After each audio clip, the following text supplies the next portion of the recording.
What's up everybody, we're back for some more Malifaux lore, and this time we're talking about Ma Tucket of the Bayou. So spoiler alert for all of Ma Tucket's stories, and you can find a list of those stories in the description below for your reference. Don't forget to like this video and subscribe to the channel. Pretty please, it only takes a second and it really helps us out. And with that out of the way, let's get into Ma Tucket.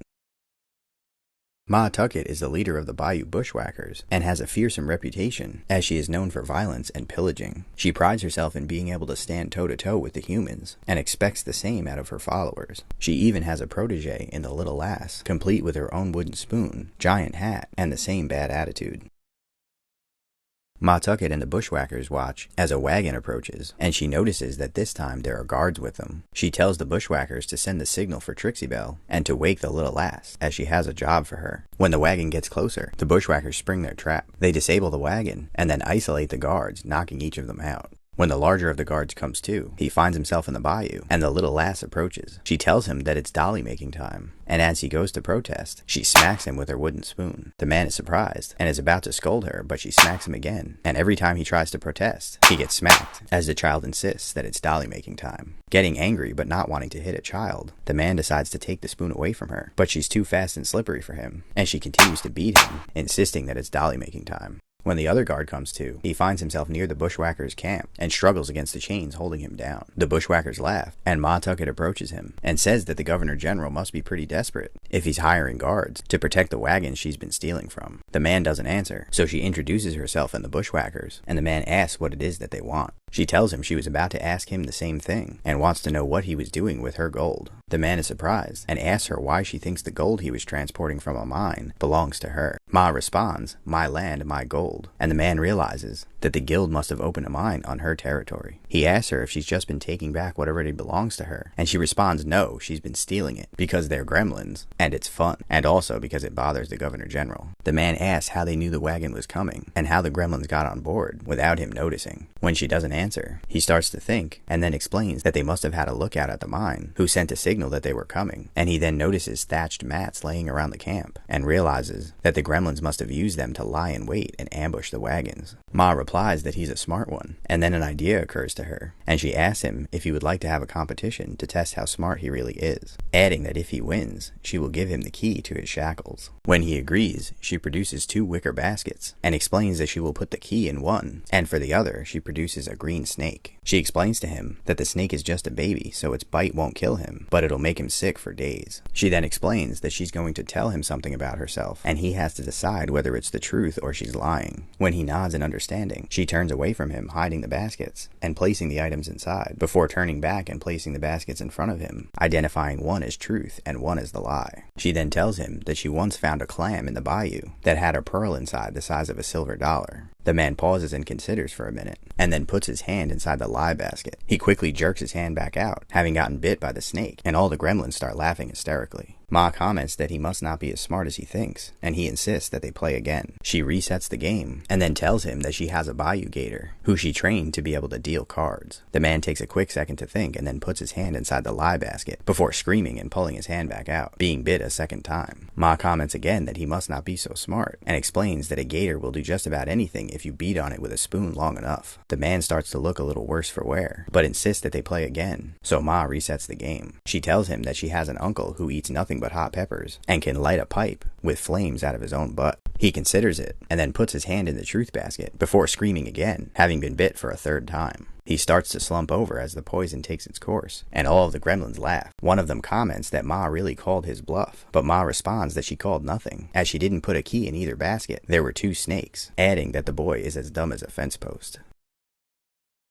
Ma becomes interested in the Hollow Point pumping station, where the humans had hollowed out a mountain and installed all manner of complicated and noisy machines. Ma sends her bushwhackers in, and they set up camp inside of the partially flooded tunnels where the humans don't go. They begin stealing from the humans, first just clothes and tools, but then they get their hands on a shipment of Abyssinian lightning rifles. This gets the humans' attention, who send constructs down to try to clear the gremlins out, but they are foiled by the gremlins' traps, to Ma's great amusement. Trixie Belle reports to Ma Tucket that the guild is mobilizing and might be coming after the gremlins. Ma is surprised and asks about the Union, wondering what they will do in response to the increased guild activity. Trixie Belle explains that the gremlins in the metal tubes have reported that the Union has been less active than usual, and Ma wonders what this could mean. The gremlins call a meeting of all of the families, and when they show up, the heads of the families all begin arguing over what they think should be the solution. Zip starts explaining a complicated plan that involves sacrificing half of the other gremlins, and Ma smacks him over the head with her spoon. Soon Zoraida interrupts them and explains that Sommer has something to say, and he addresses the crowd, confirming that the rumors are true and that the guild is coming for them. He explains that it is time for the families to unite in order to stand against the humans. Zoraida tries to take his place, but Sommer stops her and explains that this is a gremlin issue, and she is not a gremlin. The crowd agrees with him, and after taking a second to think, Zoraida walks away. Sommer continues, explaining that the gremlins need a leader, like the humans have the governor general. They need a gremlin general. He explains that as he is Zoraida's favorite, that he should be the one to lead them. And immediately a fight breaks out. All of the gremlins in attendance begin shooting and beating each other, and Ma calls out to Sommer that she would never follow a fat oaf like him. Sommer responds that he would never take orders from a girl, and the violence only stops when Brewmaster calls out enough. They all agree that they'll never just be able to decide who's their leader, but Zip speaks up and explains that his chief engineer told him about a human idea called democracy, where they vote for their leaders. Everyone is against the idea, but after a short discussion, they start coming around on it, and Sommer approaches Brewmaster and asks him if he thinks it's a good idea. Brewmaster responds that it might work as long as they all agree to follow whoever is chosen. They all decide to return here in a month for their vote.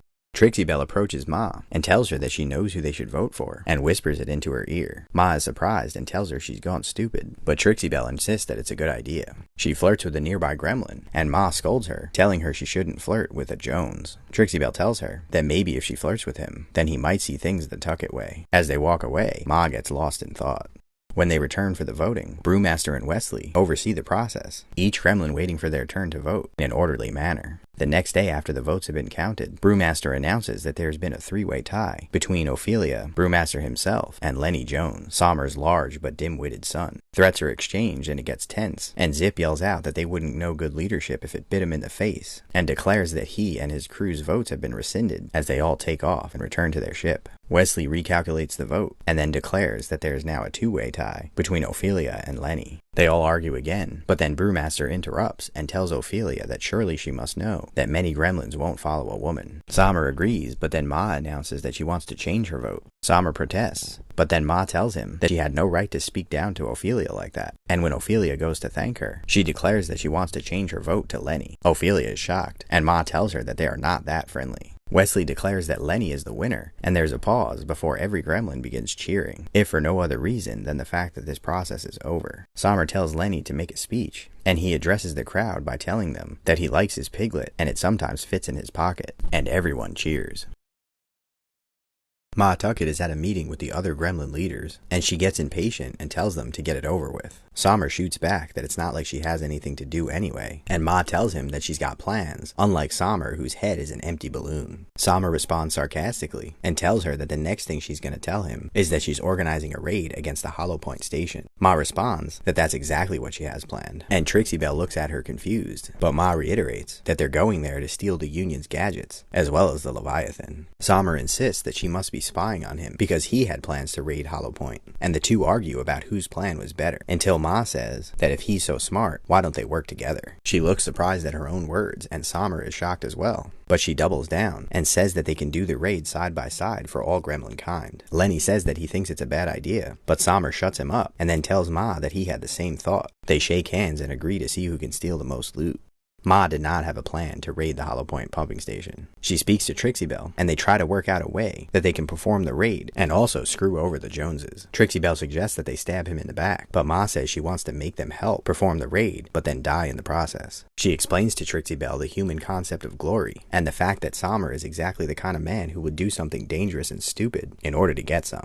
At their planning meeting, Ma explains to Sommer that she has new intel on the station concerning a train that moves in and out through a back gate. She tells him that her plan is to have some gremlins on that train, and Sommer jokes that he doesn't think the Union will sell him tickets. Ma explains that the Tuckets will be the ones to get on the train as they are the sneaky ones, while the Joneses, who are the tougher and stronger fighters, will attack the front gate. When Sommer looks suspicious, Ma explains that the Joneses are so tough that nobody will be able to stand against them in a fight. Lenny says that it sounds like they are a diversion, but Sommer shuts him up and explains that this is not a diversion, this is glory. They gather at a river that they need to cross to start their attack, and Ma asks Sommer why there are no boats. Sommer says that he has a plan, and a Bokor approaches the Tuckets. He tells them to all join hands and form a bridge across the river, and one of the Tuckets appears to be under a spell, but then he snaps out of it and tells the Gremlin that he must be crazy. The Bokor turns around and tells Sommer that he knew it wasn't going to work, and he announces that they need a new plan and that someone should find the boats.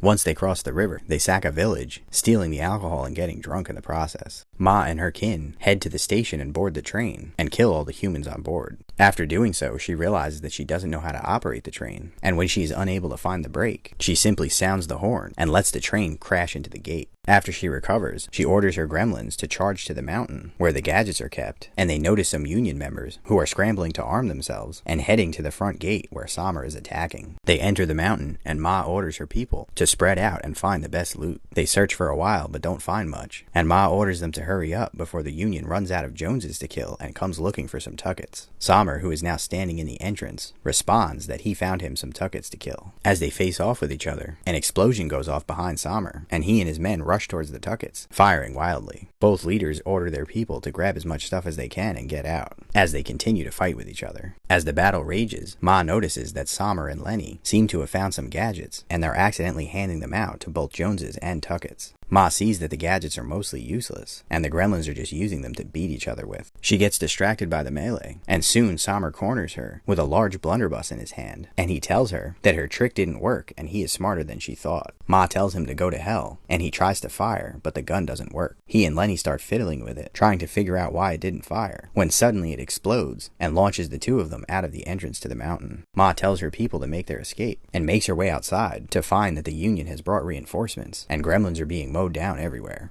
She freezes and says, "We're in trouble now," and Sommer responds, "Yep."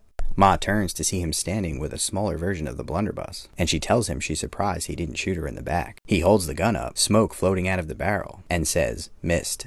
They watch as the battle continues, and Sommer tells her that they're going to die if they don't work together. Ma agrees, but Sommer adds that he's still going to shoot her one day, and she responds that she'd be insulted if he didn't. They stand in silence for a moment, and then Sommer explains that he and his kin will go to the right, and that she and her kin should go to the left, and then they will pour hate and discontent at the Union until they go away. Then the gremlins can make their way back home, and not speak to each other for a while. Ma responds, "That's a fine idea." So that's the full story of Ma Tucket. I like how she takes a more thoughtful approach to situations, unlike the rest of the gremlins, who usually operate by brute force. It's always been strange that the gremlins don't really interact with the overall world very much. They mostly just keep to themselves and deal with the other gremlins. But it's interesting that Ma actually has this ongoing relationship with the Union. She's been stealing from them and keeping an eye on them for a while. I wonder if that's an angle that they'll flesh out more in the future. But anyway, drop a comment below and let me know what master you want to see me do a video on next. Don't forget to like this video and subscribe to the channel for more, and thanks for watching.